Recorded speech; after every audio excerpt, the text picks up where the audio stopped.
Egrapsenho bumnema is diophanton ton astronomicon canuna, in between the two parts of the sentence, the understanding shifts to Hypatia writing a commentary on Diophantus, and separately on the canon of astronomy. This latter perspective, advocated by Paul Tannery, has gained widespread acceptance. Adhering to Tannery's interpretation, a fundamental question arises. What is denoted by the canon of astronomy as mentioned by Hesuchius and catalogued in the Zuda lexicon? This inquiry presents two possible answers. The canon of astronomy may signify Hypatia's commentary on Book 3 of Claudius Ptolemy's Almagest, or it could refer to her commentary on Ptolemy's handy tables. ده اوريجينال اللي حاصل في السلايد ده احنا هو كان مظبوط، لكن واضح ان اختلاف الخطوط ما بين بعد ما نقلنا فعمل ده. تمام. The original designation of what we currently know as the Almagest was Mathematica Syntaxis, which translates to the mathematical collection. However, a prayer work with the same title necessitated a distinct identifier.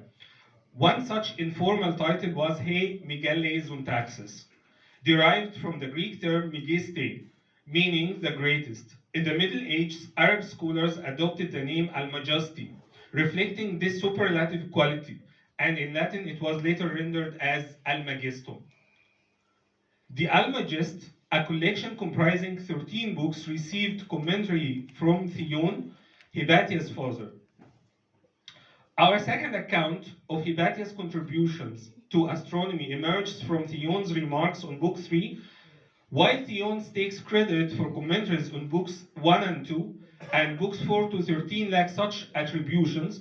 A notable preface in Book 3 reads, Theon of Alexandria's commentary on the third book of the mathematical syntaxes of Ptolemy, the edition having been prepared by Anagnostesa by the philosopher, my daughter Hypatia.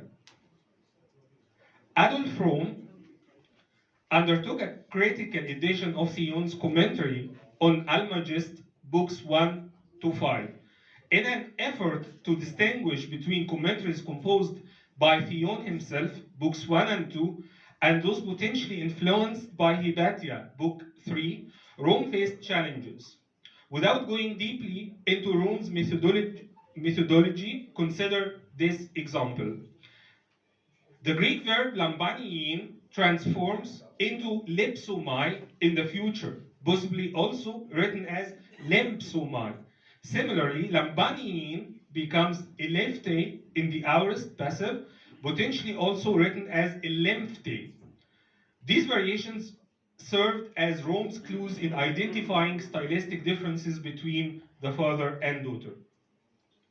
In contrast to Rome's stylistic approach, Nor interprets the Greek word paranagnostesa used by Theon in the preface of Book 3 not as prepared as translated by Rome, but rather as read through or read along. We align with Nor on this interpretation since paranagnostesa in a Greek past participle signifying having been read or having been foreseen.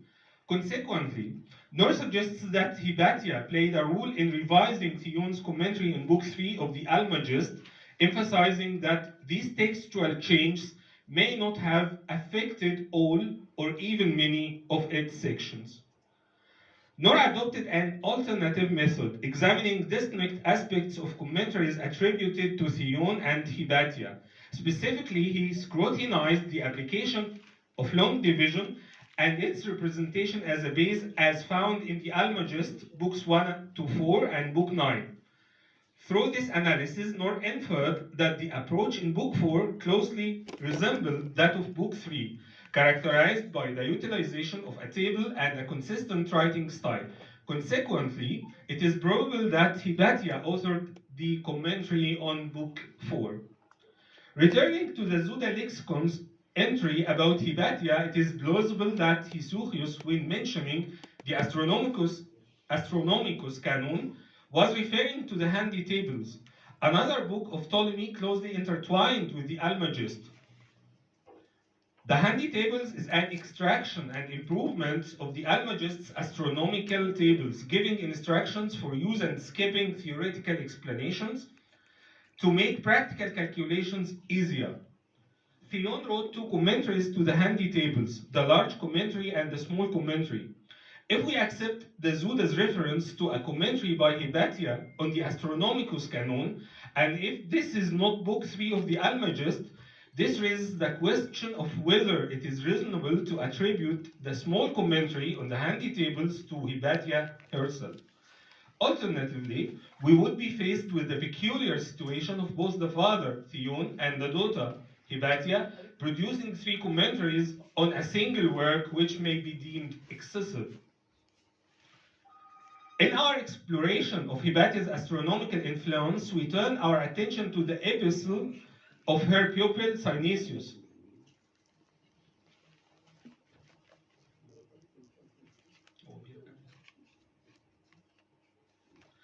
Synesius has left behind 156 letters. Among these, Synesius directly addressed 6 letters to Hypatia and mentioned her in 4 others. Of particular relevance to our current discussion is the epistle titled Didunu Astrolabi, on an astrolabe.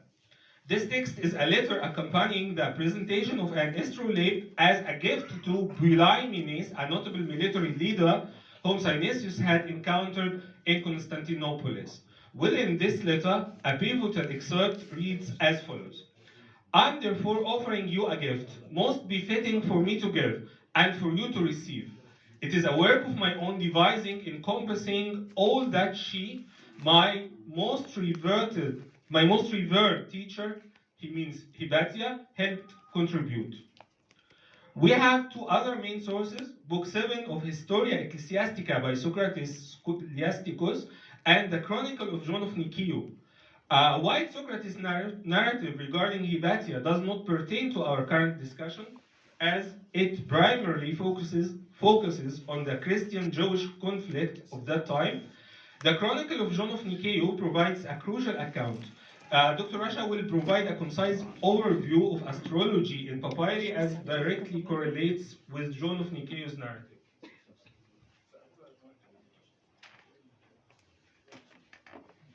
طيب بعد ما دكتور هيثم دلوقتي قال الكتب اللي حققتها هيباتيا ومع والدها، وان في بعض الكتب من التحقيق، يعني عرفوا من التحقيق ان دي بوالدها او مع والدها من النص اليوناني اللي مكتوب، ان في نص واحد او خريطه موجوده، يعني مش مرجح قوي انها تحققتها مع الوالد، ولكن من خلال صياغتها هي للكلام عرفوا ان هي ممكن تكون هي اللي تم تحقيق هذا الكتاب بيدها. من البرديات اليونانيه اللي هي هنفرق بيها نقول هل هيباتيا كانت عالمه فلك ولا عالمه تنجيم. اول البرديه دي من اوكسورينخس، ودي اول تاريخ، ودي موجود عليها التقويم الفلكي. بعد كده البرديه، ودي كانت بقى كده فلك. برديه تانية باللغه اليونانيه فيها 2 تنجيم هوروسكوبس، اللي موجود فيهم ايه بادئين بكلمه جود لك، يعني حظ جيد والميلاد، وبعدين كاتبين ان في السنه الفلانيه وفي الشهر الفلاني هذا الشخص، كاتبين اسم الشخص، وبعدين كاتبين ان هو مولود في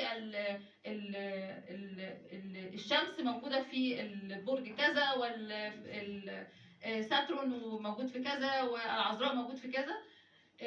ودي واحده الثانيه، بس دي بقى للسنه كلها، زي ما بيحصل تنجيم من اول السنه لاخرها، يعني في بدايه كل سنه ميلاديه بيجي لنا تقويم. دي واحده ثانيه موجوده، كاتب هو حتى ان هو في السنه 24 واليوم الخامس من ايام النسيء، يعني هو في اخر السنه خالص قبل بدايه السنه الجديده. الابراج موجوده في الكواكب كذا. ومنها برضو هذه البرديه، وكلهم بادئين بكلمه لازم بيحط فيها مثلا كلمه جود لك. دلوقتي دكتور هيثم هيحقق هل هي كتبت حاجه زي ما كده ولا لا؟ What Dr. Rasha presented is relevant to the understanding of Hypatia's contemporaries of her work. Contemporaries. John of Nicaea, in his account, tried to justify the merciless murder of Hypatia. His words imply that she practiced astrology. He stated she was devoted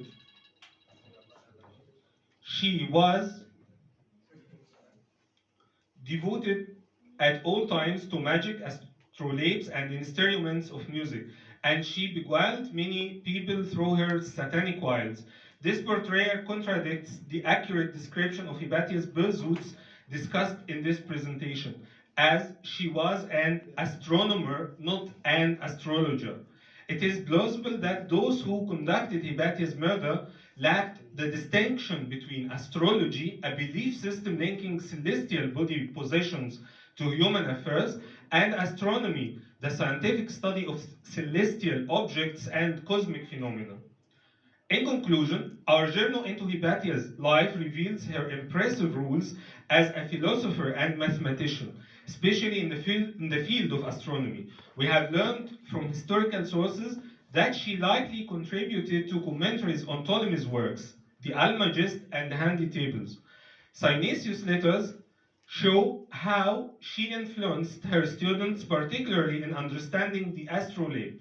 John of Nicaea's narrative wrongly depicts Hypatia as practicing astrology contrary to her true role as an astronomer, revealing a potential confusion between the understanding of the society of this time of the two disciplines.